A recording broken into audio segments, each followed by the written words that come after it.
Sejam muito bem-vindos a mais uma análise. Hoje o foco é fascinante, a jornada intelectual de Edmund Husserl, que é praticamente a jornada de um herói filosófico. Vamos nos basear na obra profunda e rigorosa de Sofia van Hovig para entender o projeto de uma vida inteira dedicada a encontrar uma base absolutamente inabalável para o nosso conhecimento. Vamos lá?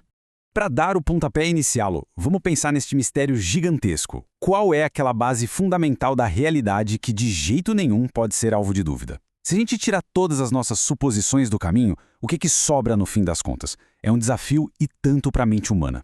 Foi exatamente essa pergunta que moveu toda a evolução filosófica de Husserl. Nosso roteiro de hoje vai traçar esse caminho por meio das conversões intelectuais dele. Começamos pela busca pelo rigor, passamos pela crise do psicologismo, a intuição das essências, a intencionalidade da consciência, o famoso método da Epoché e finalmente chegamos ao resíduo fenomenológico.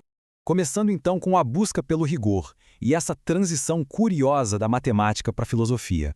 Pois é, Husserl não começou sua carreira na filosofia, mas sim na matemática, sempre caçando bases sólidas para a ciência. E tem uma anedota de infância que ilustra isso perfeitamente. Contam que, quando criança, ele ganhou um canivete e ficou tão absolutamente obcecado em deixar a lâmina perfeita que afiou tanto mais tanto que a lâmina simplesmente desapareceu. Ou seja, ele preferiu destruir o próprio trabalho a deixá-lo imperfeito. Isso diz muito sobre o nível de exigência dele. Mas todo grande pensador tem seus tropeços, e aqui entramos na crise do psicologismo. Foi um verdadeiro falso início.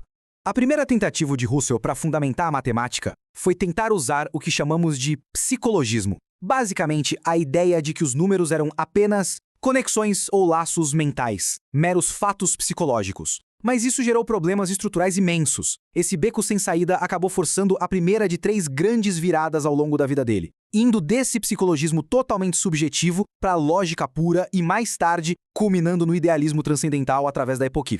O grande estopim para essa primeira virada, aliás, foi uma crítica pesadíssima que ele recebeu de Gottlob Frege. E a metáfora que o Frege usa é simplesmente fantástica. Ele diz que estudar a lógica através da psicologia é a mesma coisa que tentar estudar geografia analisando os sentimentos de Cristóvão Colombo ao chegar na América. É absurdo, certo? A geografia do continente é um fato objetivo. Os sentimentos do Colombo são psicológicos. Fundamentar a lógica na psicologia é cometer exatamente esse mesmo erro. Sentindo o peso dessa crítica, Husserl abandonou o psicologismo de vez. Ele percebeu claramente que a psicologia é algo subjetivo e contingente. Já a lógica pura lida com verdades em si mesmas. Verdades que são objetivas, necessárias, atemporais. Pensem bem, a afirmação de que 2 mais 2 são 4 é verdadeira independentemente de qual cérebro humano esteja fazendo a conta. Avançando para o nosso terceiro ponto, a intuição das essências e como a mente consegue apreender o que é necessário. Mudar o foco para a lógica pura exigiu uma ferramenta mental totalmente nova. E o ponto-chave aqui é uma distinção muito radical. De um lado, nós temos o fato, que é algo contingente, aquele aqui e agora, o som de um violino tocando neste exato momento, por exemplo. Do outro lado, existe a essência, o núcleo necessário das coisas, a identidade profunda delas. Quando se escuta o violino, a mente não capta só a onda sonora física ali no ar. Ela vai muito além do fato isolado e apreende de forma intuitiva a própria essência daquele som.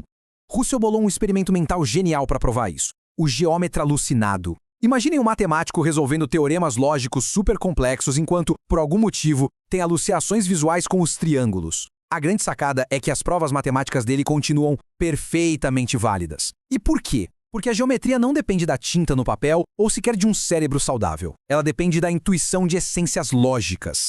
Agora coloquem um físico alucinando em um laboratório para ver se não arruinaria totalmente o experimento, já que a ciência dele depende de fatos concretos. Chegamos agora ao quarto ponto, a intencionalidade da consciência, onde vamos quebrar de uma vez por todas o mito do recipiente. A grande pergunta é: como, afinal, a mente se conecta com essas essências? O nosso pressuposto mais comum, aquele natural, é imaginar a consciência como se fosse uma caixa.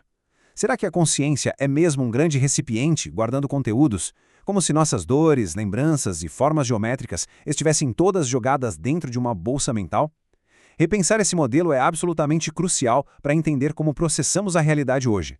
E é maravilhoso ver como Husserl destrói esse mito. Em vez de uma caixa estática guardando coisas, ele sugere que a consciência é muito mais parecida com um projetor de cinema dinâmico. Pensem comigo, o ato de projetar a luz pertence ao projetor, certo? Mas a imagem que aparece lá na tela do cinema não está contida fisicamente dentro das engrenagens do aparelho. O ato de perceber e o objeto que é percebido são duas coisas totalmente diferentes.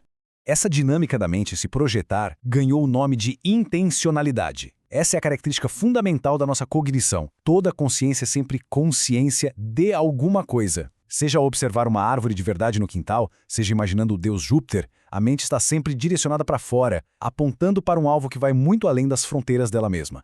Com isso em mente, entramos no quinto tópico, o poderoso método da Epoché e a suspensão da nossa atitude natural. Para conseguir observar essa intencionalidade em seu estado mais puro, sem todas as contaminações e pressuposições cegas da vida diária, Husserl desenvolveu sua ferramenta definitiva, a Epoché. É um processo de 3 passos. Primeiro, identificar essa atitude natural imersa. Segundo, a gente coloca entre parênteses ou suspende a crença absoluta no mundo lá fora. E por último, nós analisamos minuciosamente o que sobra dessa suspensão. Uma analogia moderna incrível para a Epoché é usar o nosso smartphone. Na atitude natural, vivemos mergulhados na realidade, acreditando no mundo sem pensar, totalmente conectados. A Epoché não tenta aniquilar o mundo externo. Não é aquela dúvida puramente destrutiva de Descartes. Pelo contrário, ela literalmente coloca o mundo entre parênteses. É igualzinho a ativar o modo avião do celular. O aparelho não é destruído, mas a conexão externa com a rede é interrompida, só para podermos analisar, sem distrações, como o sistema operacional da mente funciona por dentro. E finalmente chegamos ao 6º ponto. O que sobra disso tudo? O resíduo fenomenológico. A descoberta definitiva. No momento em que ativamos esse modo avião mental, e o mundo inteiro, até mesmo as verdades científicas mais duras, vai parar entre parênteses, o que é que sobrevive a esse filtro brutal? A consciência pura. Esse é o fundamento absoluto da realidade. Olhem que distinção incrível. Se analisarmos uma mesa física, só conseguimos ver perfis limitados dela, a frente, os lados, mas partes sempre ficam ocultas. Já a nossa consciência, ela é captada de forma transparente e imediata por dentro. É um conhecimento adequado e o porto seguro de tudo. Sabem o que mais? Essa consciência pura é quem molda ativamente a nossa noção de tempo. E aqui, a diferença entre simplesmente lembrar e realmente perceber é vital. Pensem em ouvir uma música. Para escutar a melodia, a mente não imagina de forma voluntária as notas que acabaram de tocar. Em vez disso, ela faz uma retenção. Ela segura o passado imediato no presente vivo. Funciona exatamente como um flipbook animado, onde a imagem anterior meio que permanece na visão para dar o fluxo contínuo. Sem isso, a música seria só um monte de sons desconexos. No fim, toda essa arquitetura complexa acaba culminando num conceito de muito peso, o ego transcendental. Husserl define esse núcleo não apenas como a mente individual, pessoal, isolada como uma mônada, mas ao mesmo tempo como a fonte absoluta que constitui toda a realidade. É uma ideia gigante, pois ela cria uma ponte inseparável entre o ego subjetivo de alguém e uma matriz geradora de sentido para o mundo. O sujeito que pensa é, ao mesmo tempo, a âncora que faz o mundo ter sentido. Contudo, nossa explanação termina com o maior paradoxo dessa incrível jornada. Prestem atenção. Se esse ego transcendental é realmente a força que fundamenta o universo inteiro e dá sentido a tudo, como ele pode ser simultaneamente a consciência limitadinha, subjetiva de um único indivíduo? Se somos nós a fonte do sentido do mundo, quem é a fonte de nós mesmos? É uma provocação simplesmente brilhante que deixou o terreno preparado para mentes como Heidegger e Merleau-Ponty revolucionarem a filosofia nas décadas seguintes. Vale a pena gastar um tempo com essa reflexão. Pensem nisso e nos vemos na próxima investigação.